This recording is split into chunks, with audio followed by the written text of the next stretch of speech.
चलो, तो cyclic quadrilateral कल हमने ये टॉपिक ख़त्म किया था, है ना। इस टॉपिक से रिलेटेड कुछ सवाल हैं तुम्हारी एनसीईआरटी में, जहाँ पे आपको ये जो कंसेप्ट है साइक्लिक क्वाड्रिलैटरल, इसकी रिक्वायरमेंट रहेगी, इसकी प्रॉपर्टीज़ को आपको यूज़ करना पड़ेगा। ठीक है, तो चलो करते हैं इनको। पहले सवाल को रीड कर लेते हैं। सवाल में क्या बोल रहा है कि if diagonals of a cyclic quadrilateral are diameter of a circle. देखो, अगर सवाल साइक्लिक क्वाड्रिलैटरल का अगर है तो साइक्लिक क्वाड्रिलैटरल के सवाल में आपको प्रॉपर तरीके से इस तरीके से एक सर्कल बनाना होगा और सर्कल के अंदर एक साइक्लिक क्वाड्रिलैटरल ड्रॉ करना होगा। ठीक है, ये आपको करना पड़ेगा। ओके, ठीक है मैडम, कर लेते हैं। तो ये हम लोगों ने एक सर्कल बनाया। इस सर्कल के अंदर एक साइक्लिक क्वाड्रिलैटरल हमको कंस्ट्रक्ट करना है। तो ये हम लोगों ने हमारा एक छोटा सा प्यारा सा साइक्लिक क्वाड्रिलैटरल इसके अंदर कंस्ट्रक्ट कर दिया। यहाँ पे एक सेंटर दे देते हैं ABCD।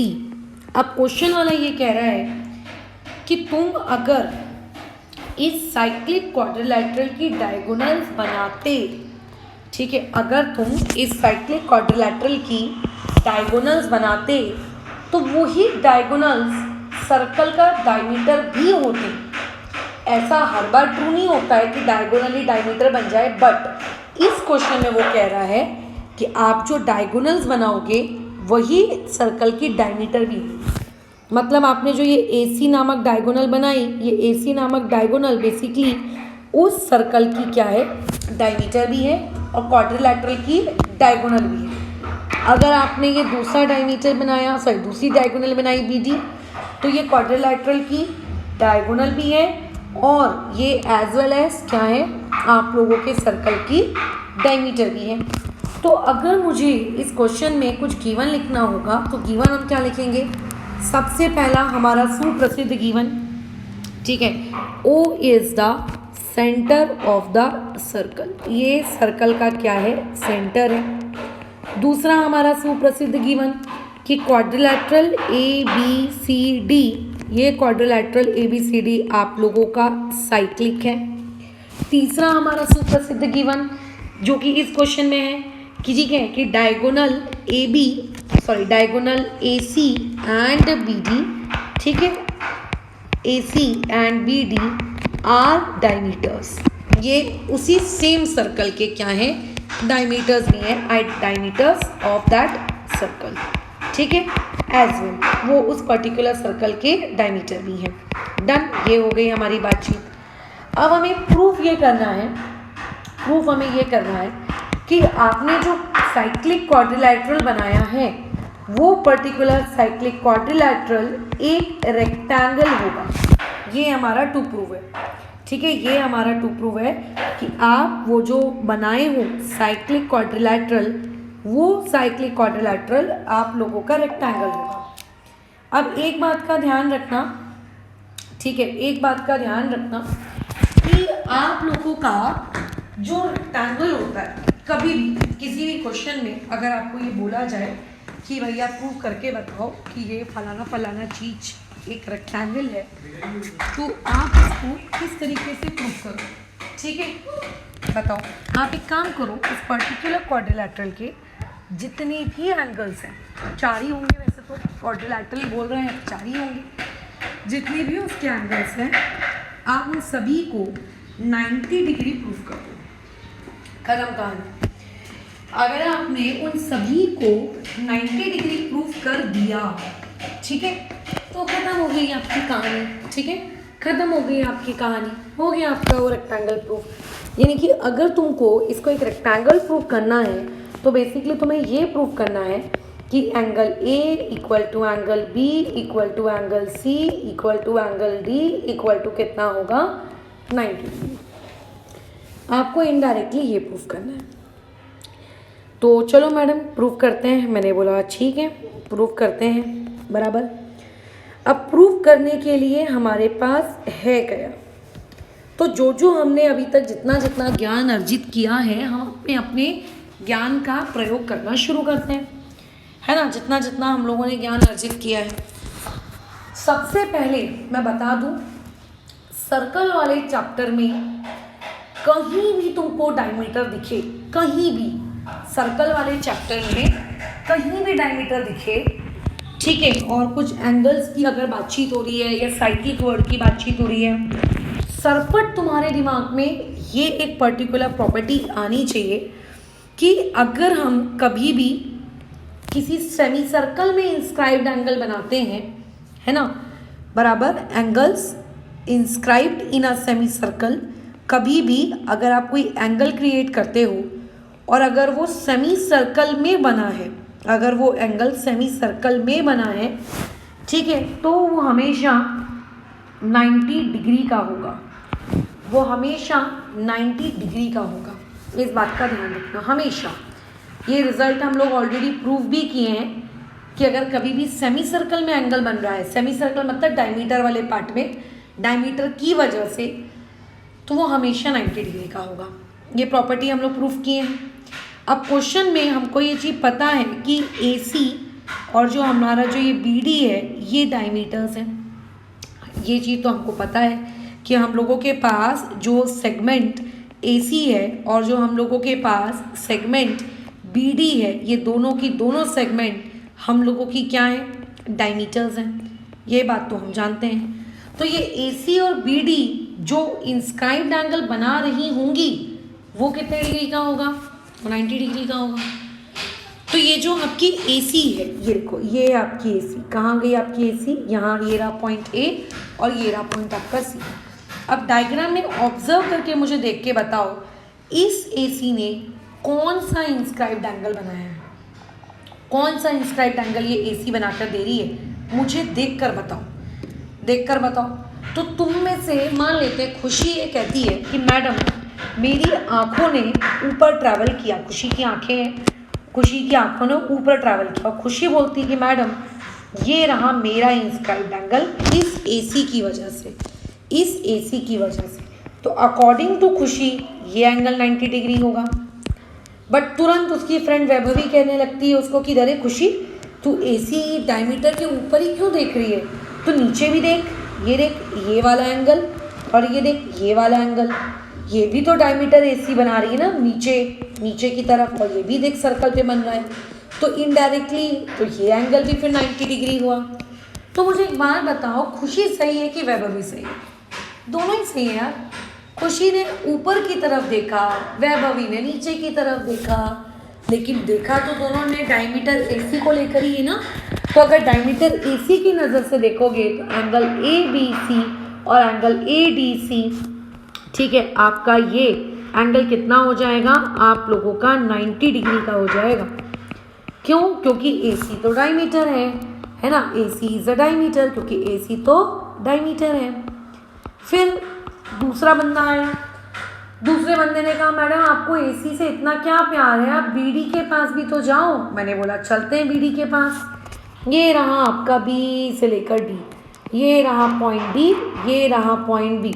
आपने इन दोनों को ज्वाइन किया तो यहाँ पे बना, देखो ये क्या, 90 डिग्री।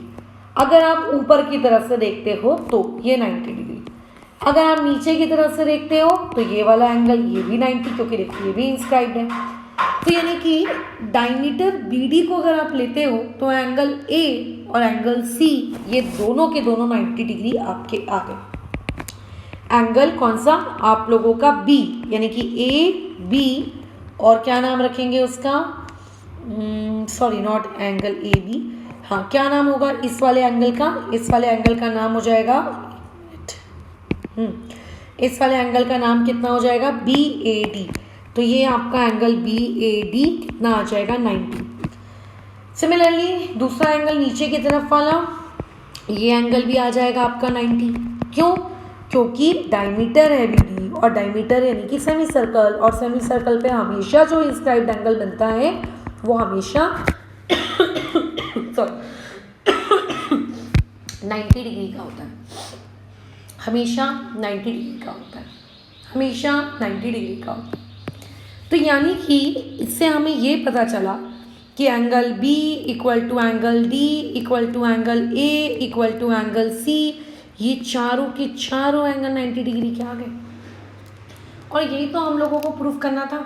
मैंने तो स्टार्टिंग में आपसे कहा था कि कल को अगर आपको ये प्रूफ करना रह जाए कि फलाना चीज़ एक रेक्टेंगल है, तो उसको रेक्टेंगल प्रूफ करने के लिए क्या ज़रूरी होता है, क्या ज़रूरी होता है कि उसको आप 90 डिग्री प्रूफ कर दो। ठीक है, आप उसको 90 डिग्री, उसके सारे एंगल्स को 90 डिग्री प्रूफ कर दो। अच्छा, अब कई लोगों का डाउट होता है कि मैडम आप पैरेललोग्राम रेक्टेंगल के बदले आप स्क्वायर भी तो बोल सकती हो, क्योंकि स्क्वायर में भी तो मैडम चारों एंगल्स आपके 90 डिग्री के होते हैं। आप रेक्टेंगल ही क्यों बोल रहे हो, आप रेक्टेंगल ही क्यों कह रहे हो, आप स्क्वायर भी तो कह सकते हो, है ना, आप स्क्वायर भी तो कह सकती हो, आप रेक्टेंगल ही क्यों कह रही हो। ये वो लोग क्वेश्चन एज अ डाउट पूछ लेते हैं, बराबर। ये क्वेश्चन उन लोगों का एज अ डाउट आ जाता है। तो यार स्क्वायर में ना मुझको ये भी प्रूव करना पड़ता है 90 डिग्री के अलावा कि चारों साइड्स इक्वल होंगी। रेक्टेंगल में चारों साइड्स इक्वल नहीं होती, अपोजिट इक्वल होती है। दो ही केसेस हो सकते हैं, चारों 90 वाले या तो रेक्टेंगल हो सकते हैं या तो चारों 90 वाले स्क्वायर हो सकते हैं। अब मुझे ये भी प्रूव करना पड़ जाएगा कि जो फलाना चीज़ मेरे पास है, ये फलाना चीज़ कि चारों साइड्स अगर इक्वल हैं, तो वो चारों साइड्स अगर इक्वल हैं तो वो एक स्क्वायर बन जाएगा। लेकिन अगर आप वो नहीं प्रूफ कर पा रहे हो, साइड वाला कंसेप्ट प्रूफ नहीं हो रहा है, तो भैया वो कुछ हो ना हो रेक्टेंगल तो ज़रूर होगा ही होगा। तो देयरफॉर यहाँ से ये प्रूफ हो गया कि क्वाड्रिलैटरल ABCD आप लोगों का बेसिकली क्या है, एक रेक्टेंगल है। यही हमको प्रूफ करना था। सोचो कितने आसानी से ये पर्टिकुलर क्वेश्चन हम लोगों का प्रूफ हो गया, कितने आसानी से। इसमें हम लोगों को बिल्कुल भी दिमाग लगाने की ज़रूरत नहीं पड़ी। अच्छा, अब इसमें ऐसे भी लोग होते हैं जो ये बोलेंगे मैडम बट आपको कम से कम रेक्टेंगल आप उसको बोल रही हो तो कम से कम आप अपोजिट एंगल्स को तो इक्वल प्रूफ करके दिखाओ, सॉरी अपोजिट साइड्स। बात सही है, अगर हर 90 डिग्री वाले को डायरेक्टली ऐसे रेक्टेंगल बोलना तो मैडम गलत है, बिल्कुल गलत है। तो आप एक काम करिए, यहाँ पे कॉन्ग्रुएंसी लगाइए, ये लिखिए यहाँ पे कॉन्ग्रुएंसी लगाइए, ये यहाँ पर इन दोनों में कॉन्ग्रुएंसी लगाइए। अब देखो हम जानते हैं AO BOC के इक्वल आ जाएगा क्योंकि दोनों रेडियस हैं, BO OD के इक्वल आ जाएगा क्योंकि वो रेडियस हैं, और ये वाला एंगल और ये वाला एंगल वर्टिकली इक्वल आ जाएंगे। तो इसका मतलब SAS टेस्ट से दोनों के दोनों ट्रायंगल मेरे क्या हो गए, कॉन्ग्रुएंट। तो डायरेक्ट एंगल 90 डिग्री आया है तो डायरेक्ट उसको ये कह देना कि वो एक रेक्टेंगल है, ये ऐसा मत करो, आप कॉन्ग्रुएंसी लगाओ। तो इन ट्रायंगल AOB और नीचे वाला ट्रायंगल कौन सा है, COD, आप दोनों में कॉन्ग्रुएंसी लगाओ। जब आप दोनों में कॉन्ग्रुएंसी लगाओगे तो क्या लिखेंगे अपन वहाँ पे, AO इक्वल टू OC, ठीक है, प्रॉपरली लिखेंगे ना, सेग AO इक्वल टू आपका OC, ठीक है। फिर आप क्या लिखोगे, जो हमारे पास सेग OB कॉन्ग्रुएंट टू आपका सेग OD। इसका रीज़न यहाँ पे क्या दे दोगे, radii of same circle, same circle के दोनों क्या हैं, रेडियस है। साथ ही साथ में आप ये लिख सकते हो angle AOB congruent to angle COD, इसका रीज़न आ जाएगा vertically opposite angle. So therefore हम यहाँ से कह सकते हैं कि ट्रायंगल AOB कॉन्ग्रुएंट होगा ट्रायंगल COD के, और इसका रीज़न होगा SAS टेस्ट ऑफ कॉन्ग्रुएंसी। कौन सा टेस्ट, SAS टेस्ट। अब अगर ये दोनों कॉन्ग्रुएंट हैं तो आप यहाँ पे CPCT लगा सकते हो। CPCT के अकॉर्डिंग आप AB को और DC को इक्वल दिखा दो, है ना, सेग AB को और DC को आप इक्वल दिखा दो। अब जैसे मैंने इन दोनों ट्रायंगल में CPCT लगाई और इन दोनों ट्रायंगल में AB और DC को इक्वल दिखाया, तो अगर मान लेते हैं सिमिलरली मैं ट्रायंगल, कौन सा वाला ट्रायंगल, ये वाला ट्रायंगल AOD और ये वाला ट्रायंगल BOC, है ना, ये वाला ट्रायंगल AOD और ये वाला ट्रायंगल BOC, इन दोनों को भी तो मैं कॉन्ग्रुएंट प्रूफ कर सकती हूँ।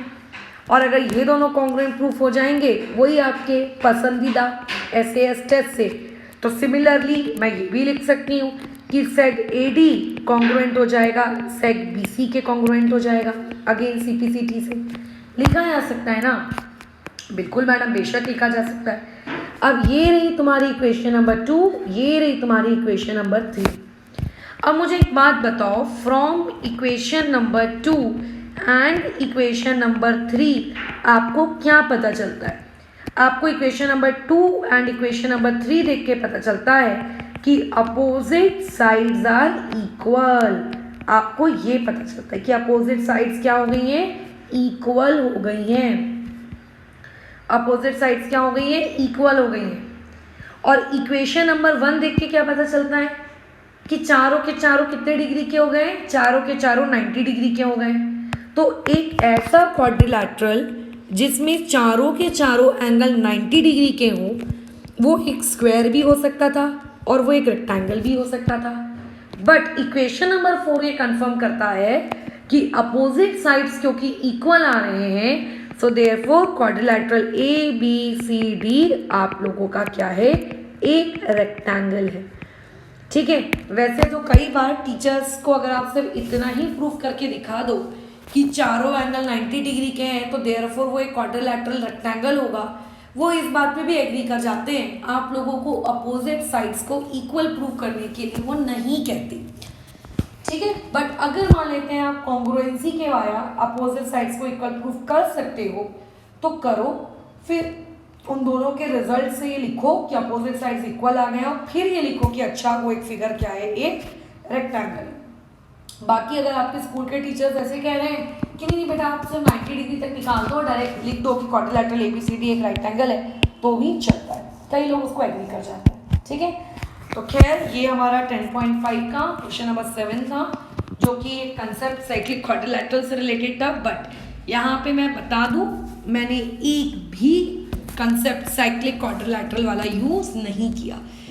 अगर ये क्वाड्रिलैटरल साइक्लिक नहीं भी होता, ठीक है, अगर ये क्वाड्रिलैटरल साइक्लिक नहीं भी होता तो भी मैं इस क्वेश्चन को कर सकती थी, क्योंकि मैंने यहाँ पे साइक्लिक क्वाड्रिलैटरल की कोई प्रॉपर्टी का इस्तेमाल नहीं किया है।